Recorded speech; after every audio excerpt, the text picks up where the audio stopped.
بسم اللہ الرحمن الرحیم۔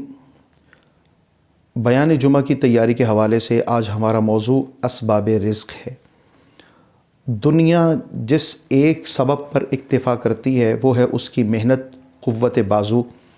انہیں اپنے صبح سے شام تک تمام تر توانائیاں صرف کرنے پر اعتماد اور بھروسہ اور اسی پر ان کا انحصار ہے، جبکہ ہمیں اپنی قوت بازو، اپنی تمام تر کوششیں بروئے کار لانے کے بعد سب سے پہلے، ان کوششوں سے بھی پہلے، اپنے اللہ تعالیٰ کے دیے ہوئے وہ اسباب جو صرف ایک ایمان والے کو حاصل ہو سکتے ہیں، ان پر کہیں زیادہ بھروسہ ہے۔ تو جب یہ دونوں چیزیں مل جاتی ہیں تو بندہ مومن کا رزق بہت وافر اور کثیر ہو جاتا ہے۔ ان اسباب کا تذکرہ جمعۃ المبارک میں آپ کے جتنے سامعین ہیں ان کا اللہ رب العزت کی طرف، اللہ کے دین کی طرف، اسلام کی طرف رغبت بھی بڑھے گی اور اس کے ذریعے سے ان کا رزق بھی بڑھے گا۔ آپ اس چیز کا تذکرہ بھی کیجئے گا۔ تو سب سے پہلی چیز جو ہمیں قرآن مجید فرقان حمید میں ملتی ہے، جس سے ہمیں رزق ملتا ہے، جس سے ہمارا رزق پلتا ہے، بڑھتا ہے، وہ ہے استغفار، اپنے مالک کی بارگاہ میں بخشش طلب کرنا۔ اس میں ہم دو نبیوں کا، حضرت نوح علیہ السلام اور حضرت ہود علیہ السلام، ان کے حوالے سے تذکرہ کریں گے۔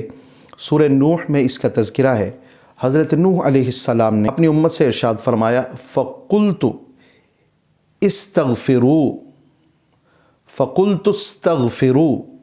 اسْتَغْفِرُوا رَبَّكُمْ إِنَّهُ كَانَ غَفَّارًا۔ اسْتَغْفِرُوا رَبَّكُمْ إِنَّهُ كَانَ غَفَّارًا۔ اسْتَغْفِرُوا رَبَّكُمْ إِنَّهُ كَانَ غَفَّارًا۔ میں نے اپنی امت سے کہا، یہ اللہ سے کہہ رہے ہیں، اللہ کو بتا رہے ہیں اپنی طرف سے وہ پورا ماجرا کہ میں نے اپنی امت سے ایسے ایسے کہا۔ فَقُلْتُ اسْتَغْفِرُوا رَبَّكُمْ، اپنے رب سے بخشش مانگو، إِنَّهُ كَانَ غَفَّارًا، وہ بہت زیادہ بخشنے والا ہے۔ صرف بخشنے والا نہیں، بہت زیادہ بخشنے والا ہے۔ اور اس کے انعام میں وہ کیا کرے گا؟ تم بخشش مانگو، اور جو انعام ہماری اس گفتگو کا حصہ بھی ہے، یرسل السماء علیکم مدرارا۔ دہرائیے، یرسل السماء علیکم مدرارا، یرسل السماء علیکم مدرارا۔ اللہ پاک تمہارے لیے آسمان سے موسلا دھار بارشیں برسائے گا۔ وَيُمْدِدْكُمْ بِأَمْوَالٍ وَبَنِينَ، وَيُمْدِدْكُمْ بِأَمْوَالٍ وَيُمْدِدْكُمْ بِأَمْوَالٍ وَبَنِينَ وَيَجْعَلْ لَكُمْ أَنْهَارًا، وَيَجْعَلْ لَكُمْ أَنْهَارًا، وَيَجْعَلْ لَكُمْ أَنْهَارًا۔ حضرت نوح علیہ السلام نے کہا اپنی امت سے کہ تم بخشش مانگو، اللہ بے پناہ بخشنے والا ہے۔ وہ کیا کرے گا؟ وہ آسمان سے تمہارے لیے موسلا دھار بارش برسائے گا۔ وَيُمْدِدْكُمْ بِأَمْوَالٍ، وہ تمہارے مال بہت زیادہ بڑھا دے گا۔ وَبَنِينَ، تمہیں کثیر اولاد عطا فرمائے گا، بیٹے عطا فرمائے گا۔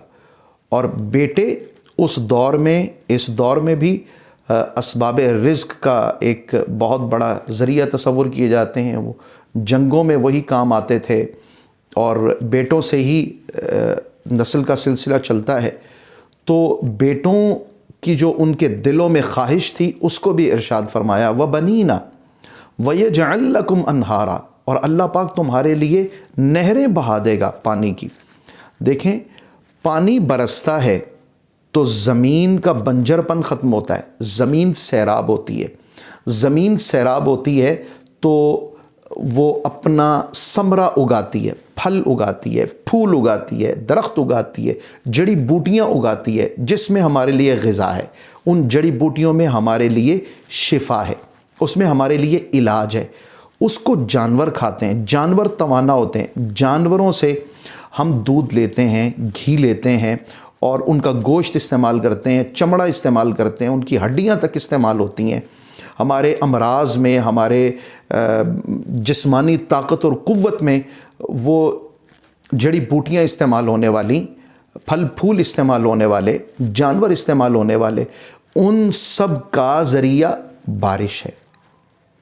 تو اللہ پاک نے اس کا تذکرہ فرمایا، اس سے پھر اموال بڑھیں گے، اس سے اولاد بڑھے گی اور اس کی نہریں بن جائیں گی جو تمہارے آب پاشی کے نظام کو بہت بہتر کر دیں گی۔ وَيَجْعَلْ لَكُمْ جَنَّاتٍ وَيَجْعَلْ لَكُمْ أَنْهَارًا، تمہارے لیے اللہ پاک باغات بنا دے گا، اور باغات کے لیے ان کو سیراب کرنے کے لیے نہریں بنا دے گا۔ تو یہ اللہ پاک کی طرف سے انعام حضرت نوح علیہ السلام کی امت کے لیے۔ اس میں ہمیں کیوں بتایا؟ ہمارے لیے اس میں ترغیب ہے، ہمارے لیے بھی اللہ پاک وہ اسباب استغفار کی بدولت پیدا فرما دے گا جو اللہ پاک نے حضرت نوح علیہ السلام کی قوم کے لیے پیدا فرمائے۔ حضرت ہود علیہ السلام نے اپنی قوم سے ارشاد فرمایا، استغفروا ربکم، استغفروا ربکم ثم توبوا الیہ، اپنے رب سے بخشش مانگو، اپنے گناہوں کی معافی مانگو، ثم توبوا الیہ، پھر اسی کی طرف متوجہ رہو، اس سے توبہ کرتے رہو۔ انعام میں کیا کرے گا وہ؟ یمتعکم متاعا حسنا، یمتعکم متاعا حسنا، یمتعکم متاعا حسنا، وہ تمہیں زندگی کا لطف عطا فرمائے گا، پر لطف زندگی تمہاری بنا دے گا۔ یمتعکم متاعا حسنا الی اجل مسمی، ایک وقت مقرر تک، اور وہ وقت مقرر ہماری زندگی کا ہے، ہماری موت تک، یعنی جب تک ہم مرتے نہیں ہیں، جب تک ہمیں موت نہیں آتی، اللہ پاک ہمیں زندگی کا لطف عطا فرمائے گا، ہماری زندگی کو حسین بنا دے گا اور اس کو اپنے انعامات سے سجا دے گا۔ یمتعکم متاعا حسنا الی اجل مسمی، دوسرا ارشاد فرمایا وَيُؤْتِ كُلَّ ذِي فَضْلٍ فَضْلَهُ، وَيُؤْتِ كُلَّ ذِي فَضْلٍ فَضْلَهُ، وَيُؤْتِ كُلَّ ذِي فَضْلٍ فَضْلَهُ، اور ہر صاحب فضل کو اپنے خاص فضل سے دو چند فرما دے گا اور اپنی طرف سے فضل سے نوازے گا۔ اس کا دیا ہوا مال یہ اس کا فضل ہے۔ کسی کو اللہ پاک نے آواز کا حسن عطا فرمایا، کسی کو اللہ پاک نے علم دیا، کسی کو ہنر دیا، کسی کے ہاتھ میں ہنر ہے، کسی کی آواز میں ہنر ہے، کسی کے ذہن کو اللہ پاک نے ایک خاص رسائی عطا فرمائی۔ تو ہر فضیلت والے کو اللہ تبارک و تعالی اپنی جناب سے فضیلتوں سے نواز دے گا، مگر اس سے پہلے ہوگا کیا؟ استغفار۔ یہ حضرت ہود علیہ السلام نے اپنی امت سے ارشاد فرمایا، اور نبی کریم صلی اللہ علیہ وسلم کی امت کو جو کہا گیا وہ سورہ انفال 9ویں پارے میں ہے۔ اللہ پاک ارشاد فرماتا ہے وَمَا كَانَ اللَّهُ مُعَذِّبَهُمْ وَمَا كَانَ اللَّهُ مُعَذِّبَهُمْ وَهُمْ يَسْتَغْفِرُونَ، وَمَا كَانَ اللَّهُ مُعَذِّبَهُمْ وَهُمْ يَسْتَغْفِرُونَ، اللہ پاک عذاب دینے والا نہیں ہے ان کو اس حالت میں کہ یہ لوگ استغفار کر رہے ہوں۔ ہم لوگ فقر کی تنگی میں، محتاجی کی تنگی میں ہیں، ہماری ضروریات پوری نہیں ہوتی تو ہم پیچھے دیکھیں، کوششیں تو ہماری پوری ہیں، لگن تو ہماری پوری ہے، محنت ہماری پوری ہے، استغفار کی کمی تو نہیں، کہیں اللہ تعالیٰ کے عذاب کی پکڑ تو نہیں۔ تو جو استغفار کرنے والا ہے اس کے اوپر اللہ کا عذاب نہیں ہے۔ تو یہ فقر اور محتاجی اور یہ غربت، اس قدر غربت کہ ہمارے ہاتھوں سے ہماری ضروریات بھی پوری نہ ہو سکیں، جس کو ہم اپنے لیے عذاب تصور کرتے ہیں، تو ایسے میں اللہ تبارک و تعالیٰ کی طرف رجوع اور اس کی طرف استغفار کی خاطر آنا یہ بندے کے رزق کو بڑھانے والا ہے، ایک بہت بڑا سبب ہے۔ اس پہ حضرت سیدنا عمر فاروق رضی اللہ تعالیٰ عنہ کا ایک چھوٹا سا واقعہ، تنگ دستی ہے اور خشک سالی ہے۔ صحابہ کرام رضوان اللہ علیہ مجمعین و تابعین آپ کی خدمت میں آتے ہیں اور کہتے ہیں کہ جناب عمر امیر المومنین آپ تشریف لائیے، دعائے استسقاء فرمائیے، بارش کے لیے دعا فرمائیے۔ آپ افراد کے ہمراہ باہر تشریف لے جاتے ہیں اور استغفار کیا اور واپس تشریف لے آئے۔ آپ سے پوچھا گیا حضرت دعائے استسقاء، ہم رو کے گڑ گڑا کے دعا کرتے، آپ نے کہا جس کے سبب سے اللہ رزق بڑھاتا ہے سو وہ میں نے کام کر دیا، اور پھر اس کے بدلے میں اللہ تبارک و تعالیٰ نے باران رحمت سے نوازا۔ یہاں دوسرا ایک واقعہ، حضرت سیدنا امام حسن بصری رحمۃ اللہ تعالیٰ علیہ عظیم تابعی ہیں، آپ کی خدمت میں 4 قسم کے لوگ اپنی شکایات لائے۔ ایک نے آ کے یہ کہا کہ زمین بہت بنجر ہو گئی، آپ نے کہا استغفار کرو۔ ایک نے آ کے کہا میں تنگ دست بہت ہوں، تنگ دستی بہت، محتاجی بڑی ہے، فقر فاقہ ہے، آپ نے فرمایا کہ استغفار کرو۔ ایک نے کہا میرے ہاں اولاد نہیں ہے، آپ نے فرمایا استغفار کرو۔ ایک نے کہا کہ میرا باغ خشک ہو گیا، میرے لیے دعا فرمائیے، مجھے کوئی وظیفہ عنایت فرما دیجیے، آپ نے کہا استغفار کرو۔ آپ کے قرب میں جو آپ کے شاگرد اور آپ کے مریدین متعلقین تشریف فرما تھے، ان میں سے کسی نے پوچھا حضرت سوال کرنے والے کے سوالات مختلف تھے، ایک نے کہا خشک سالی ہے، ایک نے کہا اولاد نہیں ہے، ایک نے کہا کہ میرا باغ بہت خشک ہو گیا، اور ایک نے اپنے بے اولاد ہونے کی بات کی۔ آپ نے ہر ایک کو یہی ارشاد فرمایا کہ استغفار کرو۔ تو حضرت امام حسن بصری رحمۃ اللہ تعالیٰ علیہ کہنے لگے کہ سب کچھ ہمارے مالک کی بارگاہ میں ہے، میں نے ان کو وہ طریقہ بتا دیا جس سے ان کا مالک ان سے راضی ہو جائے۔ تو جب اسی کے ہاتھ میں سب کچھ ہے، یہ استغفار کریں گے، مالک راضی ہو جائے گا تو کرم نوازی فرما دے گا، خشک سال کی خشک سالی بھی ختم ہو جائے گی، تنگ دست کی تنگ دستی ختم ہو جائے گی، بے اولاد کو نرینہ و زنینہ اولاد مل جائے گی، اور جس کا باغ خشک ہے وہ بھی ہرا بھرا ہو جائے گا۔ تو استغفار ایک بنیادی سبب ہے بندہ مومن کے لیے رزق کا اپنے مالک کی بارگاہ سے لینے کا، تو اس ذریعے کو ضرور بالضرور اپنائیے، اس پر آپ زور دیجئے۔ دوسری چیز ہے تقوی۔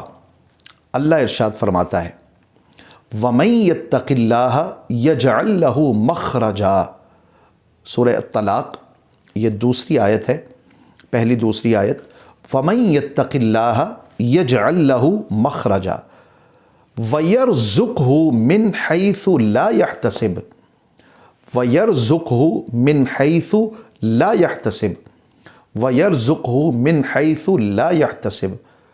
وَمَن يَتَّقِ اللَّهَ، جو اللہ سے ڈرتا ہے، اللہ کا تقوی اختیار کرتا ہے، پرہیزگار بن جاتا ہے، یجعل لہ مخرجا، اللہ اس کے لیے مشکلات سے نکلنے کا راستہ خود بنا دیتا ہے، وَيَرْزُقْهُ مِنْ حَيْثُ لَا يَحْتَسِبُ، اور جہاں سے اس کا وہم و گمان بھی نہیں ہوتا، اس کو خیال بھی نہیں ہوتا، اللہ پاک وہاں سے اس کو رزق عطا فرما دیتا ہے۔ اس کو پتہ ہی نہیں ہے، اس کا بنتا ہی نہیں ہے، لیکن اس کو اللہ پاک پہنچا دیتا ہے۔ اور یہ اسباب ہمارے ہاں اس دور میں خوب بڑھ کر ہیں کہ بندے کا وہم و گمان بھی نہ ہو اور اللہ تبارک و تعالی اس ذریعے سے اس کو عطا فرما دے۔ تو اس کے ساتھ ساتھ دوسری آیت مبارکہ اللہ کریم قرآن پاک میں ارشاد فرماتا ہے تقوی والوں کے متعلق، وَلَوْ أَنَّ أَهْلَ الْقُرَىٰ آمَنُوا وَاتَّقَوْا، وَلَوْ أَنَّ أَهْلَ الْقُرَىٰ آمَنُوا وَاتَّقَوْا، وَلَوْ أَنَّ أَهْلَ الْقُرَىٰ، اگر یہ بستی والے آمَنُوا وَاتَّقَوْا، اگر یہ ایمان لے آتے اور تقوی اختیار کرتے، لَفَتَحْنَا عَلَيْهِمْ، لَفَتَحْنَا عَلَيْهِمْ، ہم ان کے اوپر کھول دیتے، برکات من السماء، آسمان کی برکتیں ان کے اوپر کھول دیتے، لَفَتَحْنَا عَلَيْهِمْ برکات من السماء والارض، لَفَتَحْنَا عَلَيْهِمْ برکات من السماء والارض، ہم ان پر زمین سے بھی برکتیں کھول دیتے اور آسمان سے بھی برکتیں کھول دیتے، انہیں زمین سے بھی اللہ پاک انعامات عطا فرماتا اور آسمانی انعامات بھی عطا فرماتا، یعنی دنیاوی انعامات بھی ہوتے اور دینی اور اخروی اور روحانی بھی فوائد ان کو پہنچتے، اگر وہ تقوی اور ایمان کے ساتھ ساتھ یہ تقوی اگر اختیار کر لیتے تو ان پر برکتوں کے دروازے کھلتے۔ تو اللہ پاک برکتوں کے دروازے کھول دیتا ہے، تو تھوڑا رزق ہو اس میں اللہ پاک بیش بہا برکت پیدا فرما دیتا ہے۔ تو برکت کے لیے، زمین سے رزق پہنچانے کے لیے، آسمان سے رزق پہنچانے کے لیے اللہ نے جو دروازہ رکھا ہے وہ ہے تقوی کا۔ ایمان کے بعد تقوی ہے تو اللہ مشکلات سے نکلنے کا راستہ بھی بنا دیتا ہے، جہاں پہ بندے کا گمان بھی نہیں ہوتا وہاں سے رزق عطا فرماتا ہے، اور زمین سے بھی برکتیں عطا فرماتا ہے اور آسمان سے بھی برکتیں عطا فرماتا ہے۔ تو یہ تقوی کے 4 انعام ہیں جو ہم نے اس سبب رزق کے اندر ذکر کیے۔ جو تقوی اختیار کرتا ہے اللہ اس کی تنگی ختم کر دیتا ہے، 1، جہاں سے اس کا گمان بھی نہیں ہوتا وہاں سے اس کو رزق عطا فرماتا ہے، 2، آسمان سے بھی اس کے لیے برکتیں اترتی ہیں اور زمین سے بھی برکتیں اس کے لیے انڈیل دی جاتی ہیں۔ تیسرا سبب ہے شکر۔ اللہ پاک ارشاد فرماتا ہے قرآن پاک میں 13واں پارہ ہے سورہ ابراہیم میں، لَإِن شَكَرْتُمْ لَأَزِيدَنَّكُمْ، بہت معروف آیت مبارکہ ہے، لَإِن شَكَرْتُمْ لَأَزِيدَنَّكُمْ، لَإِن شَكَرْتُمْ لَأَزِيدَنَّكُمْ، اگر تم شکر کرو گے تو میں تمہیں بڑھا دوں گا۔ کس چیز میں اللہ پاک بڑھا دے گا؟ اگر علم کے اوپر، اگر اس کی عطا کردہ فضیلت کے اوپر اور اس کے عطا کردہ انعامات کے اوپر بندے کا شکر ہے، اللہ پاک ہر اس نعمت کو بڑھا دے گا۔ تو جو اللہ کے دیے رزق پر اس کا شکر ادا کرے، میرے مالک تو نے مجھے مال عطا فرمائے، اسباب عطا فرمائے، تو نے مجھے بہت سو سے بہتر بنایا، تو یہ شکرانہ، نہ کہ ہر وقت شکوہ شکایت، اس کے پاس یہ، میرے پاس تو کچھ بھی نہیں ہے، ان کے پاس تو اللہ کا دیا سارا کچھ ہے، ہمارے پاس پتہ نہیں کیوں نہیں اس کے دروازے کھولے ہوئے۔ اللہ معاف فرمائے، شکایت کو وہ پسند نہیں کرتا، شکر کو وہ پسند کرتا ہے۔ شکر ہے میرے مالک، تو نے مجھے کمانے کی ہمت عطا فرمائی، یہ جو تو نے مجھے اسباب دیے ہوئے ہیں، میں تو ان اسباب کے لائق اور قابل نہیں تھا، اتنا تو نے ڈھیر نواز دیا مجھے، سر چھپانے کو چھت عطا فرمائی، پہننے کو کپڑا دیا، کھانے کو رزق عطا فرمایا، ہر روز دیتا ہے، ہم سو کے اٹھتے ہیں تب بھی، رات کو سونے لگتے ہیں تب بھی تو ہمیں کھلا پلا کے سلاتا ہے۔ میرے مالک تیرا بڑا کرم ہے۔ تو یہ شکر کی نعمت جس کو مل گئی، اللہ فرماتا ہے میں لازماً اس کی نعمت کو بڑھا دوں گا۔ تو سب سے پہلے استغفار، اور پھر تقوی، اور تقوی کے ساتھ ساتھ شکر، یہ بندے کے اسباب رزق میں سے ہے۔ ہاتھ سے محنت کرتا ہو اور استغفار کرتا ہو، ہاتھ سے محنت بھی کرے اور پرہیزگار بھی ہو، ہاتھ سے محنت کرے شکر گزار بھی ہو، اللہ تبارک و تعالیٰ اس کا رزق بڑھا دیتا ہے۔ اور چوتھا سبب توکل۔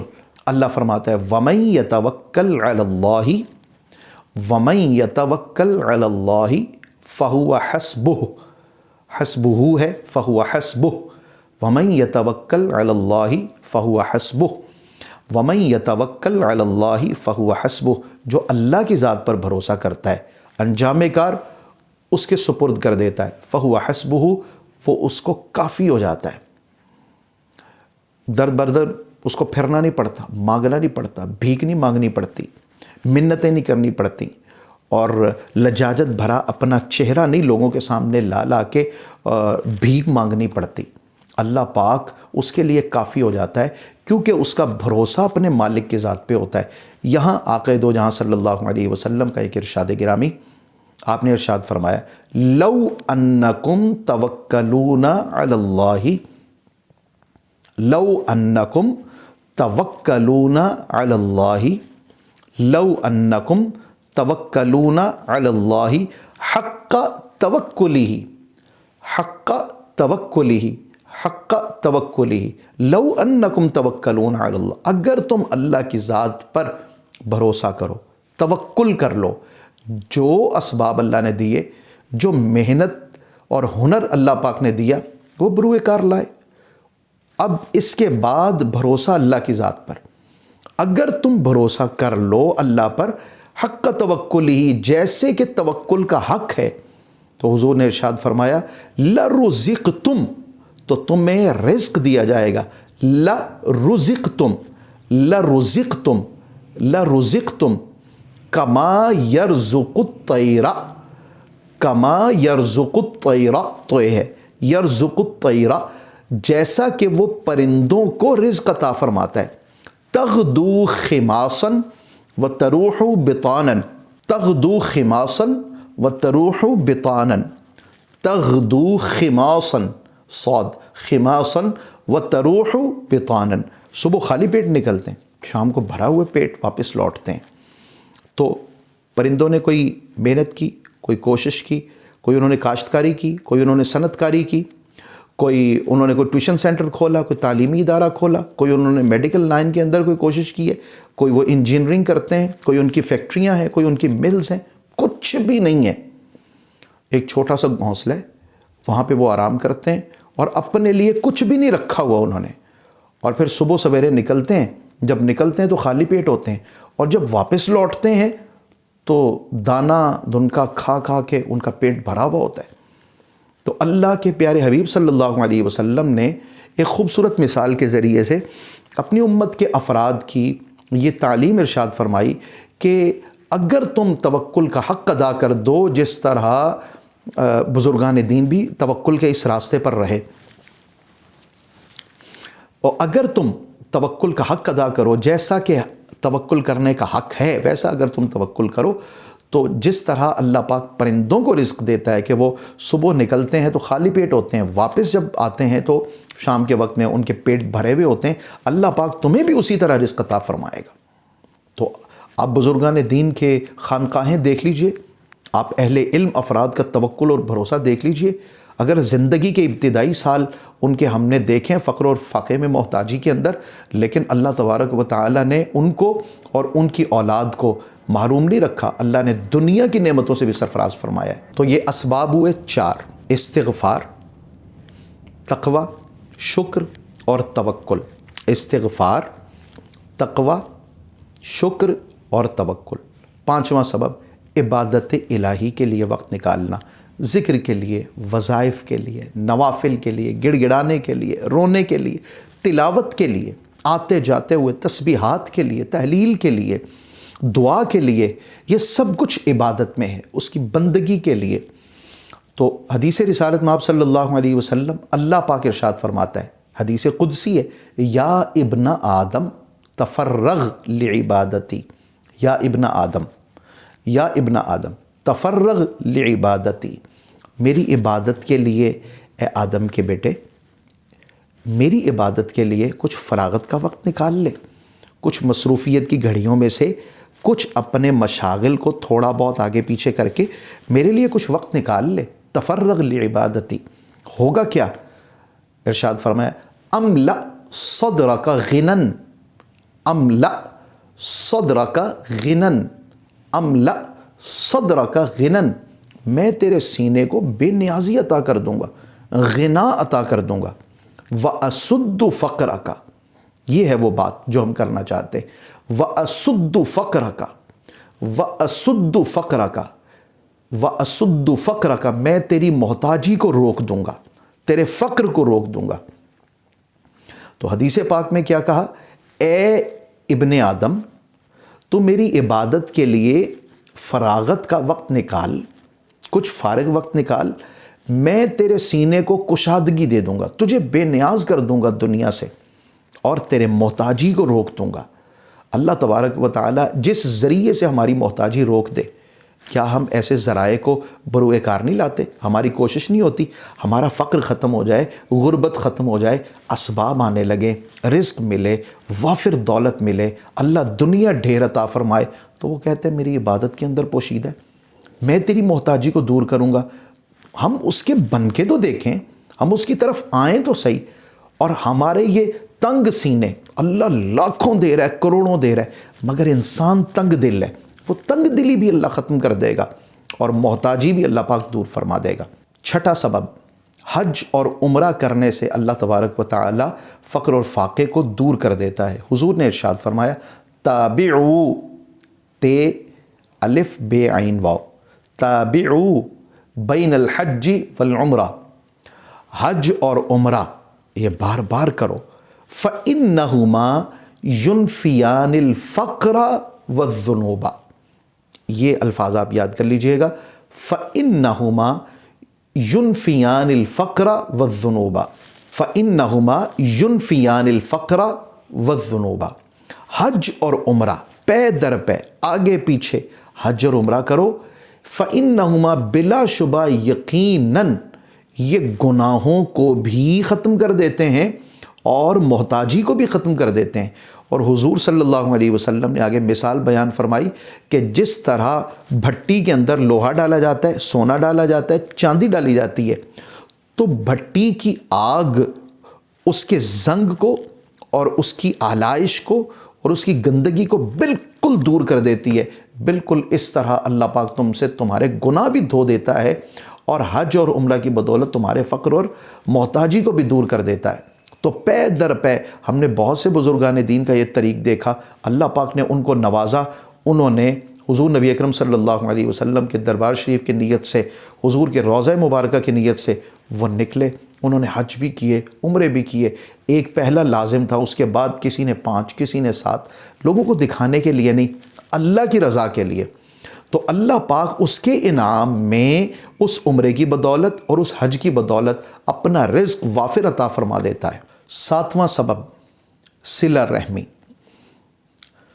رشتہ داری کو جوڑنا نہ کہ توڑنا۔ آپ صلی اللہ علیہ وسلم نے ارشاد فرمایا من سرہ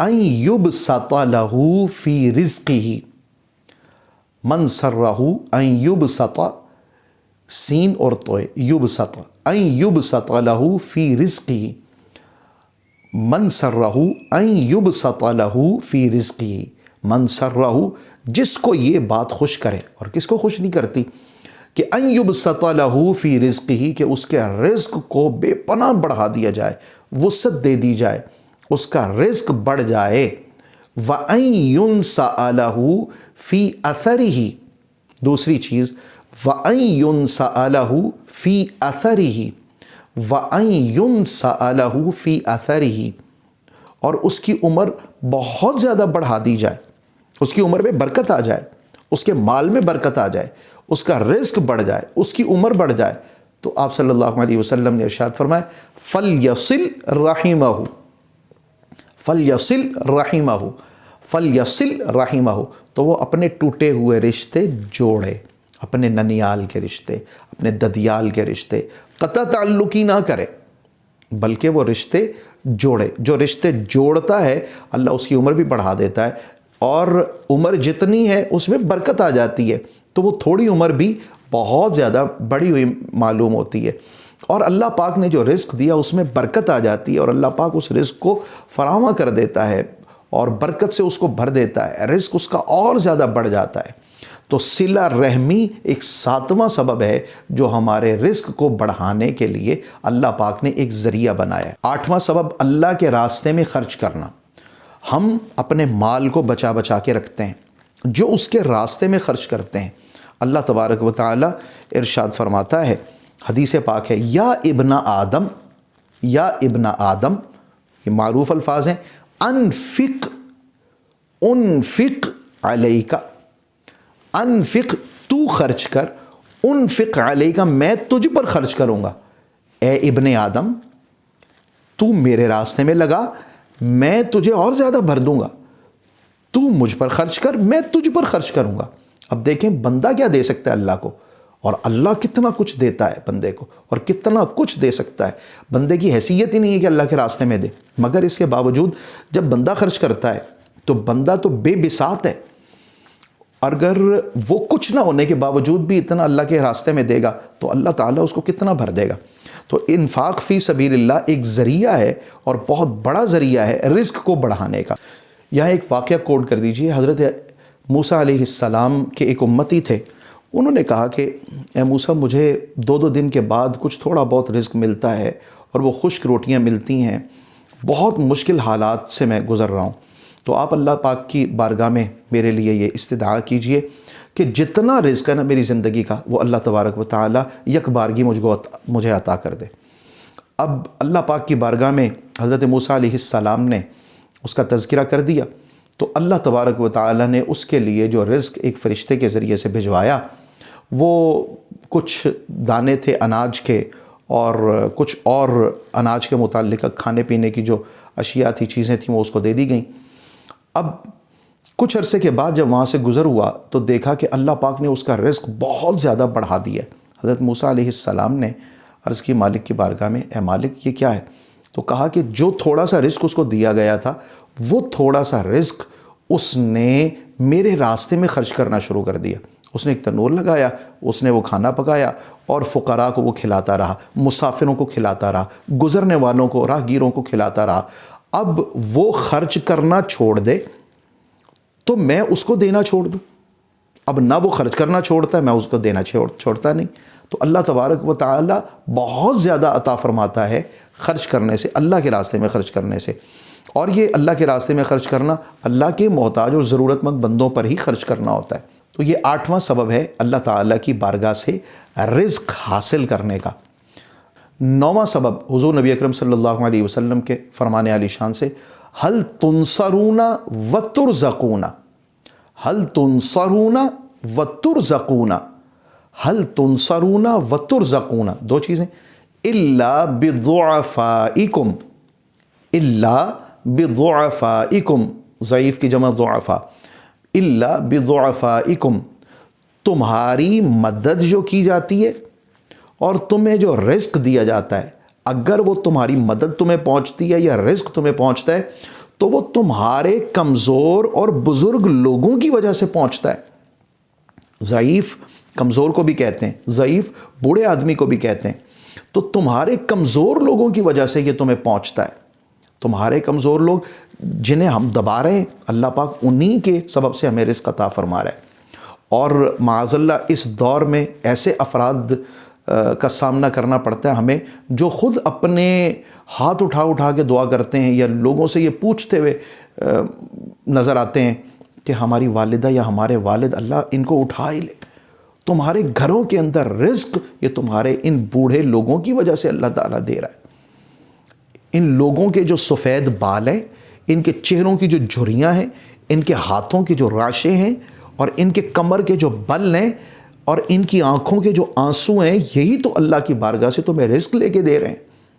یہ بہت بڑا سبب ہے، اور ہم لوگ اس سے معاذ اللہ دور بھاگتے ہیں۔ گھروں کے اندر اللہ تعالیٰ کی رحمت کے پہرے ہوتے ہیں، جن گھروں کے اندر بزرگ ہوتے ہیں، آپ کی دادی نانی، آپ کے دادا نانا، آپ کے والد، آپ کی والدہ، یہ اللہ پاک کا آپ کو رزق دینے کا، پہنچانے کا بہت بڑا ذریعہ ہے، جنہیں آپ اپنے لیے مشکل تصور کر رہے ہیں۔ اللہ انہی کے صدقے سے تو آپ کو عطا کر رہا ہے۔ حل تنصرون و ترزقون، حضور نے زور دے کے ارشاد فرمایا، یہ جو تمہیں تمہاری مدد کی جاتی ہے یا تمہیں جو رزق دیا جاتا ہے، یہ نہیں ہے مگر یہ کہ تمہارے کمزور لوگوں کے سبب سے۔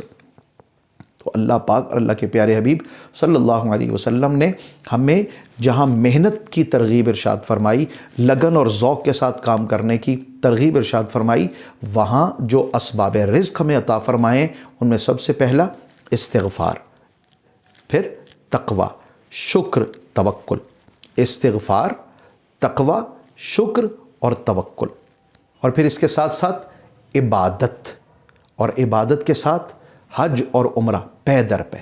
عبادت، حج اور عمرہ، عبادت، حج اور عمرہ، اور صلہ رحمی، صلہ رحمی، انفاق فی سبیل اللہ، صلہ رحمی کرنا یعنی تعلق جوڑنا، اور انفاق فی سبیل اللہ، اور کمزور لوگوں کے سبب سے اللہ رزق عطا فرماتا ہے۔ اللہ تبارک و تعالی ان اسباب رزق کو بروئے کار لاتے ہوئے بھی ہمیں اپنی جناب کی رغبت بھی عطا فرمائے، اور اس رغبت کی بدولت استغفار، شکر، توکل، قناعت اور عبادت، حج اور عمرہ، انفاق فی سبیل اللہ، ان تمام چیزوں کی اللہ تعالیٰ سعادت عطا فرماتے ہوئے ہمارے لیے اپنے رزق کے سارے دروازے کھول کے ہماری دنیا کی اور آخرت کی ساری محتاجیاں اور ضرورتیں پوری فرما دے، اور محتاجی ہم سے دور فرما دے۔